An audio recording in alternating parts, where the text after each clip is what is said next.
नमस्कार दोस्तों, जय श्री राम। कैसे हैं आप सब। हमारे YouTube channel the nationalist media में आप सभी का स्वागत है। लव जिहाद का जो खेल है वो हमारे समाज को, इनफैक्ट हमारे हिंदू समाज को भीतर से खोखला करता जा रहा है। हमारी बेटियां इस बात को समझ नहीं पा रही हैं, या फिर ये कहें समझना चाह नहीं रही हैं। उन्हें एक तरह का जहर पिला दिया गया है कि उन्हें सेकुलर रहना है, और ये सब वो तभी कर पा रही हैं जब वो अपने घर से दूर होती हैं। खासतौर पर पढ़ने के लिए या जॉब करने के लिए वो अपने परिवार से दूर होती हैं, और वहीं पर यह खेल सबसे ज्यादा खेला जा रहा है।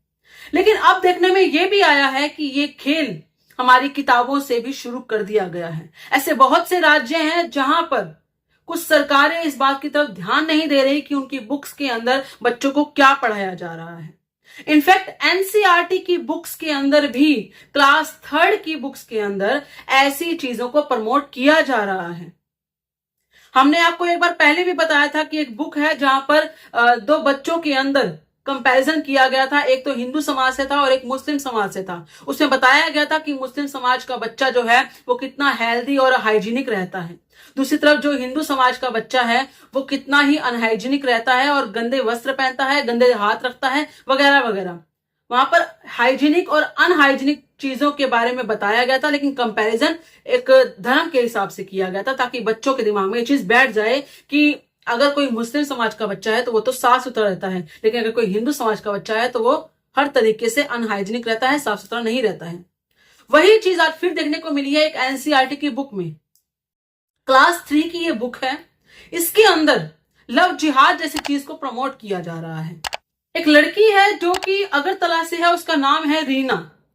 वो रीना जो लड़की है वो अपने फ्रेंड को बड़ा मिस कर रही है, और उसे पत्र में ये कह रही है कि तुम यहां आ जाओ और मुझे मिलने के लिए आ जाओ।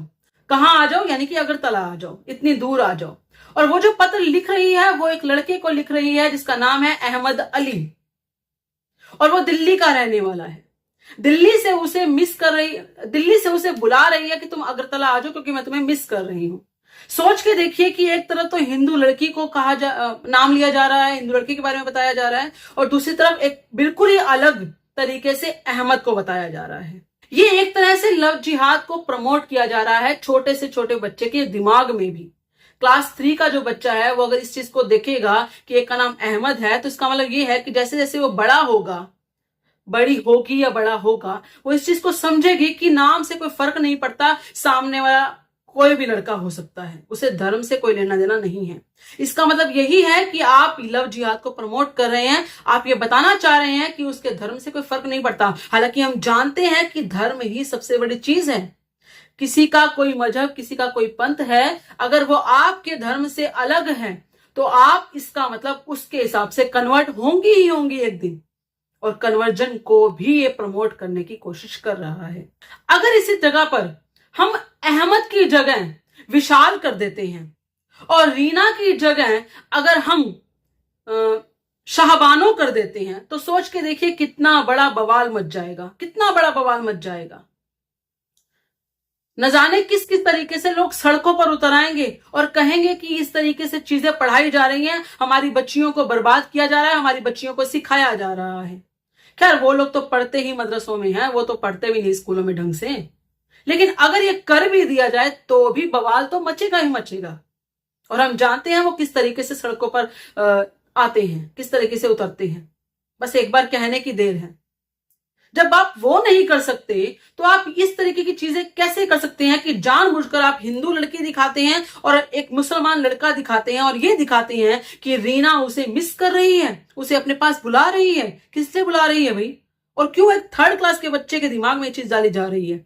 बच्चे तो मासूम होते हैं, बच्चों को क्या पता कि कौन सा धर्म है, कौन सा पंथ है।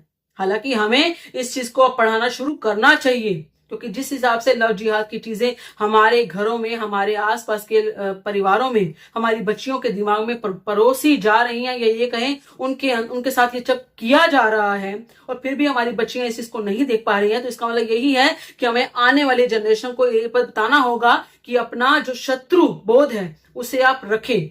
उन्हें बताना होगा कि पिछले टाइम में, पिछले कुछ दशकों में, पिछले कुछ सालों के अंदर, कुछ सैकड़ों सालों के अंदर क्यों वीर शिवाजी ने, महाराणा प्रताप ने या जीजाबाई ने या किसी भी और हमारे वीर योद्धा ने किसके साथ लड़ाई लड़ी थी, किसे रोकने का प्रयास किया था, क्या हमारे देश में बढ़ रहा था, ये शत्रु बोध करवाना हमारी बच्चियों को बहुत आवश्यक हो गया है। आपकी टीनेजर बच्ची है तो उसे ये चीज बताइए। अगर आपकी बच्ची टीनेजर नहीं है लेकिन छोटी है तो उसे कहानियों के रूप में अपने वीर योद्धाओं की गाथाएं बताइए, हमारी वीरांगनाओं की गाथाएं बताइए। उन्हें बताइए कि हमारे देश में जिन्होंने आक्रांता के रूप में कदम रखा था, जिन्होंने हमारे देश के अंदर हमारी महिलाओं के साथ इस तरह की हरकतें की थी, वो कोई और नहीं, वही लोग थे जिसके बारे में आज किताबों में इस तरह से लिखा जाता है। ये साफ साफ है कि लव जिहाद को प्रमोट किया जा रहा है और हमारी बच्चियों को, हमारी छोटी छोटी बच्चियों को बरगलाया जा रहा है। आपका और हमारा सिर्फ एक ही कर्तव्य है और वो ये है कि हमें सजग रहना होगा, अपने बच्चों को हर तरीके से शत्रु बोध कराना होगा। आप कुछ भी करिए, कैसे भी समझाइए, आपका तरीका अलग हो सकता है, लेकिन हमारा सबका एक ही मोटिव होना चाहिए और वो ये है कि अपने बच्चों को शत्रु बोध अवश्य करवाएं। इस चीज को नकारिए मत कि आपके आसपास जो होने वाला है, आपके आसपास जो आग आपके पास पहुंचने वाली है, उसके बारे में अपने बच्चों को बताइए। आज नहीं तो आज से कुछ सालों के बाद ही सही, कुछ सालों के बाद नहीं तो 10 से 15, 15 से 20 सालों के बाद ही सही, वो अपना 100 साल का टारगेट लेके चलते हैं। ऐसे नहीं इतने 57, 58 इस्लामिक देश बन गए। आज यूरोप की हालत आप देख सकते हैं कि वहां पर कितने ज्यादा मात्रा में इलीगल लोगों को भेजा जा रहा है, माइग्रेंट्स आ रहे हैं वहां पर, और वहां की हालत हर जगह पर, जगह जगह वहां पर झुग्गी झोपड़ियां बनती जा रही हैं। कितने सुंदर देश हुआ करते थे एक समय में वो, लेकिन आज वहां पर जगह जगह आपको रोड पर इस तरह की चीजें दिखेंगी। कहा वहां पर कितनी ज्यादा बच्चियों को परेशान किया जा रहा है। लव जिहाद वहां पर बहुत मात्रा में हो रहा है। अगर आप चाहते हैं कि, हालांकि भारत में ये चीजें बहुत समय से हो रही हैं, हमारे भारत के जो हिंदू समाज है वो सजग भी है, लेकिन कुछ सालों में, पिछले कुछ सालों में कहीं ना कहीं एक सुप्त अवस्था में चला गया है। आपको जरूरत है उस चीज को जगाने की, बार बार उस चीज को रिकॉल कीजिए, पढ़िए उसके बारे में कि ऐसा क्यों होता था कि हमारी वीरांगनाओं को जोहर करने की आवश्यकता पड़ती थी, ऐसा क्यों होता था कि हमारी वीरांगनाएं तलवारें लेकर युद्ध के मैदान में गई, क्यों महाराणा प्रताप ने अपना युद्ध लड़ा, क्यों वीर शिवाजी ने युद्ध लड़ा, औरंगजेब कौन था। इस तरह की चीजों को पढ़ाइए, अपने बच्चों को बताइए। अगर आप उसके बैकअप स्टोरी में जाएंगे तो आप स्वयं, आपको पता लग जाएगा कि आप किस चीज को खत्म कर रहे हैं, किस चीज के बारे में बच्चों को नहीं पढ़ा रहे हैं, और वही पढ़ाना हमें आवश्यक है इस तरह की चीजों को रोकने के लिए। उस वक्त का समाज जागृत था पूरी तरीके से, आज का समाज एक सुप्त अवस्था में जा चुका है, कहीं ना कहीं उसे पता है, लेकिन फिर भी वो जानबूझकर उस चीज के खिलाफ ना बोलता है ना कुछ करता है। कम से कम अपने परिवार में तो कीजिए, पड़ोस में नहीं कर सकते, ठीक है, कोई बात नहीं, अगर आप में इतनी हिम्मत नहीं है तो कोई बात नहीं, नहीं जगाइए, लेकिन कम से कम अपने परिवार में तो इस चीज के बारे में बात कीजिए, अपने परिवार को तो इस चीज के प्रति जागरूक कीजिए। बहुत जरूरी है।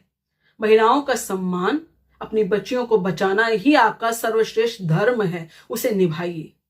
बाकी आप सबका जो भी कहना हो, कृपा करके अपने विचार कमेंट में जरूर बताइएगा। इस वीडियो को लाइक और शेयर जरूर कीजिएगा। धन्यवाद। जय श्री राम।